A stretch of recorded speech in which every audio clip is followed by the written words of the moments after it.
Chapter 3. The Weight of Open Eyes. The first thing Kess noticed was the silence inside her own head.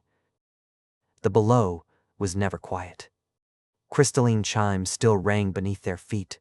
The wind still carried its half-heard harmonics.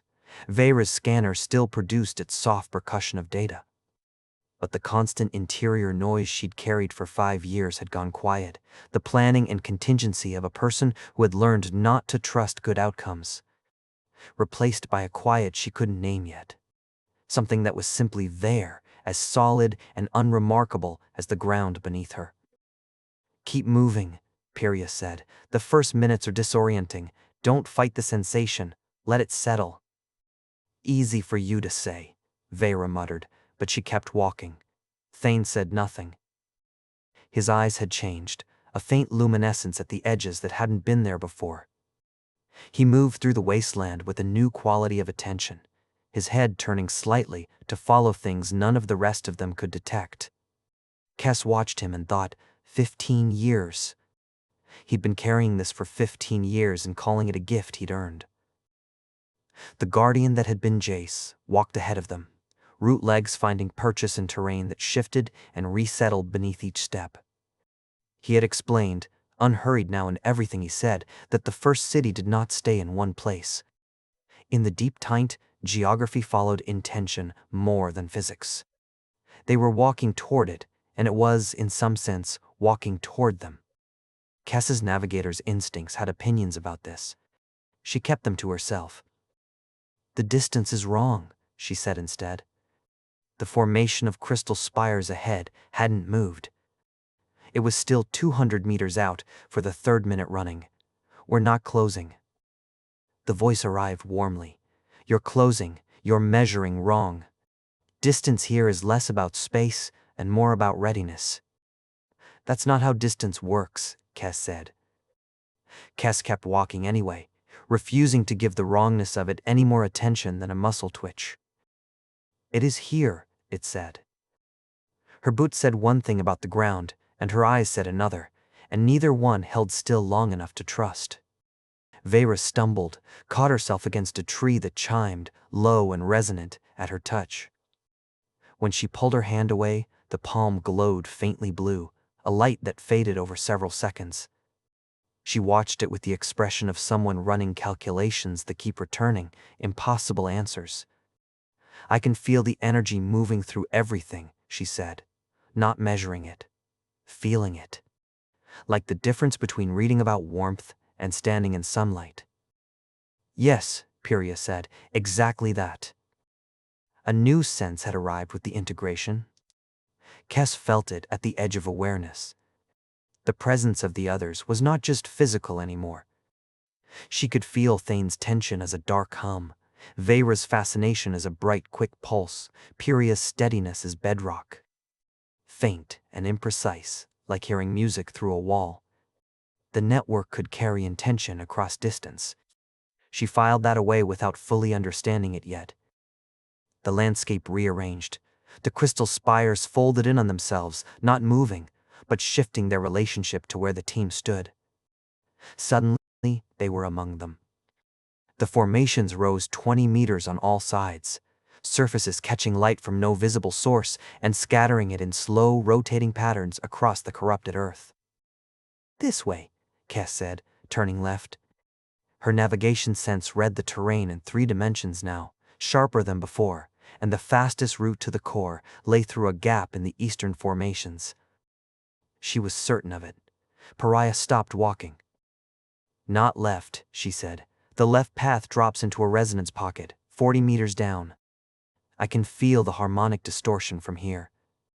Kess checked her navigation sense again. It still read left as correct. Clear and confident and wrong.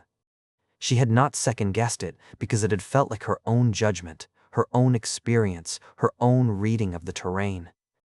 But it wasn't. The network had offered the route, and she had accepted it without noticing the offer. She tried to find the seam, the place where her own reading stopped and the network's began. There wasn't one. Catching a lie usually comes with a flinch, some part of you registering the wrongness before you can name it, and this had none of that. It had felt correct and familiar, the same confidence she trusted every day. That was the part that frightened her. Not that she'd been wrong, but that being wrong had felt like the most confident she'd been all day. "How did you know?" she asked Pyria. It read, "As certain as anything I felt down here." "I didn't know," Pyria said. "I felt wrong in my feet before I felt wrong anywhere else. It's not a method. It's just where my people happen to keep our doubt." She said it without comfort, like a fact rather than reassurance.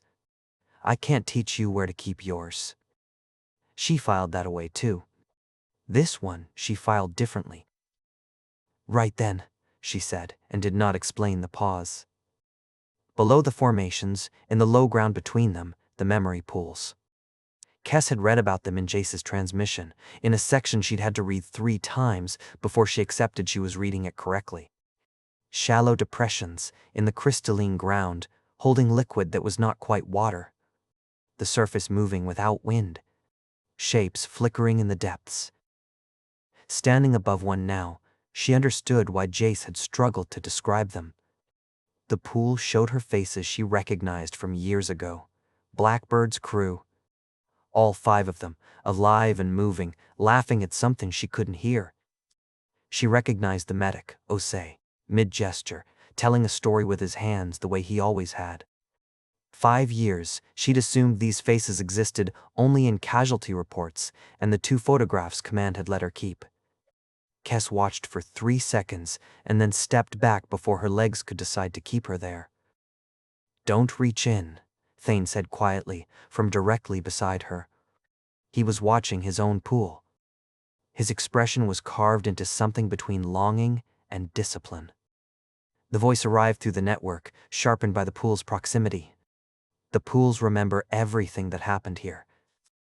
Every word spoken, every choice made in the 3 centuries since the cataclysm. The Taint preserved it all. What you're seeing is not imaginary." "Then what is it?" Kess asked. "Memory," it said. "Running forward as well as back. The distinction matters less in heavy Taint." "The pools prepare travelers for what comes next," the voice continued. "The first city's core does not contain information in the way you understand information. It contains consciousness. Pure awareness, preserved from the moment of the cataclysm. If you're not prepared to meet it, the meeting will go badly for you." "What kind of consciousness?" Kess asked, because that seemed like the more important question. "The merged awareness of everyone who died in the original experiment," it said.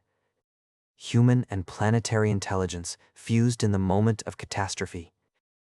They have been waiting 300 years for someone to complete what they began." Pyria had been moving between the pools with the quiet attention she brought to everything. She stopped at the edge of one, and her shoulders squared, different from her usual composure. This was tighter, held. 3 centuries, she said. My people have been living at the surface for 8 generations, waiting. And it has been here this whole time. The knowledge that could have ended the waiting at any point. She looked at the Guardian. Your patience. The planet's patience. From up close, it looks less like patience and more like a decision not to act. The fruit cluster dimmed slightly. The first city's consciousness cannot force contact. It requires willing approach. My grandmother died believing the conversation would never be completed in her lifetime, Pyria said. Her voice was quiet and entirely level and contained something that Kess had never heard in it before. Cold anger. She was right. It wasn't, because this knowledge sat in the ground and waited while generations of my people waited above it. Was that patience? Or was that the luxury of something that doesn't die? The Guardian was silent for a long time. When the voice returned, it carried no defense. Both, it said. Pyria held the silence a moment longer. Then she nodded once and did not look satisfied. She looked like someone who had been carrying a suspicion for a long time and had just had it confirmed. Let's move, she said. The implications of Jace's words arrived in stages. Kess didn't push them away. complete it. How? By choosing integration over separation. By accepting that humanity's future lies not in fighting the planet, but in becoming part of it. Jace moved through the memory pool grove with careful reverence, root legs avoiding the pool edges with the precision of long practice. The taint is not punishment.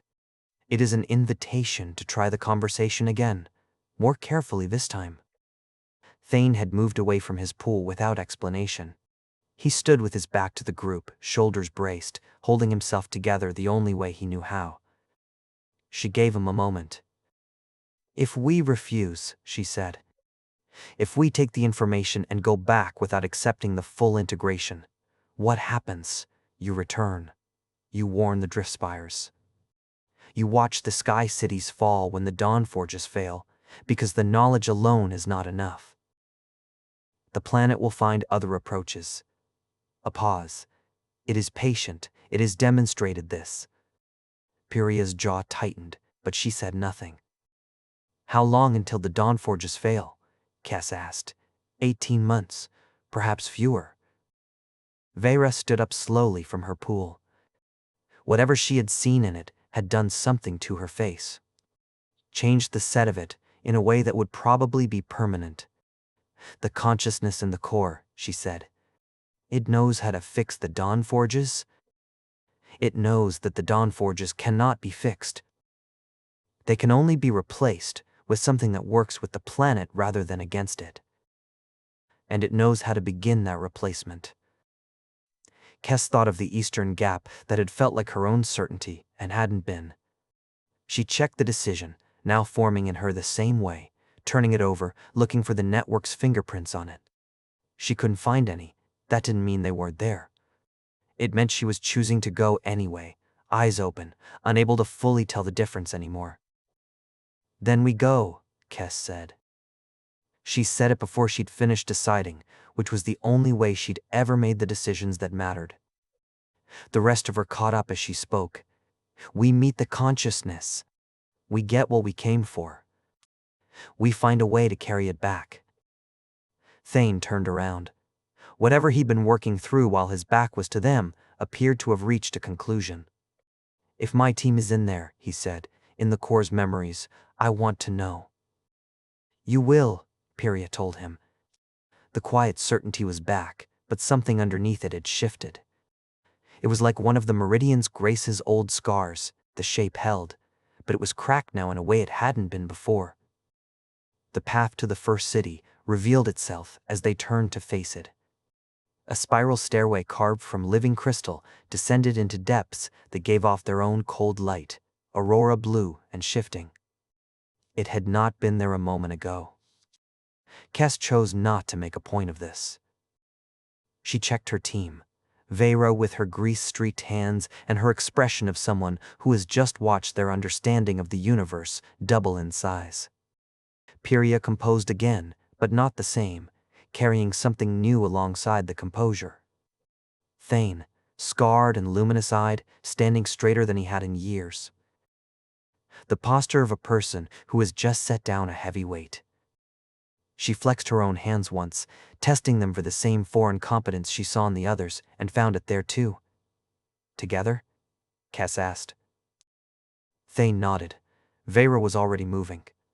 Piria fell into step beside her without a word. They began their descent.